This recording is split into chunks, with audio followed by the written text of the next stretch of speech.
ஒரு கேள்வி. நம்ம ஹிஸ்டரி புக்ல சொல்லாத இந்திய வரலாறு கடலுக்குள் இருந்தா நம்புவீங்களா? மும்பை அருகே, நடுக்கடலின் அடியில், ஆயிரக்கணக்கான ஆண்டுகள் பழமையான ஒரு பண்டைய துறைமுகத்தின் சுவடுகள் கண்டுபிடிக்கப்பட்டிருக்கிறது. ஒரு நிமிஷம் யோசிங்க. இன்று டெக்னாலஜி இல்லாம கூட அந்த கால மனிதர்கள் இவ்வளவு பெரிய போர்ட் சிஸ்டம் கட்டினாங்களா?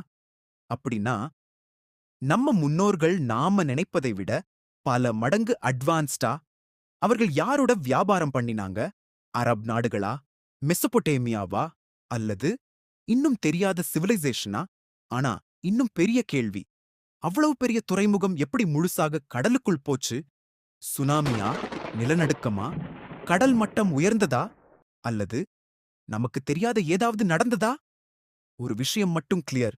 நாம் படித்த வரலாறு முழு வரலாறு இல்ல. கடல் கீழே இன்னும் எத்தனை நகரங்கள், எத்தனை ரகசியங்கள், எத்தனை உண்மைகள் புதைந்திருக்குமோ? அடுத்த ரகசியத்தை மிஸ் பண்ணாம இருக்கணும்னா, S2Yக்கு சப்ஸ்கிரைப் பண்ணுங்க.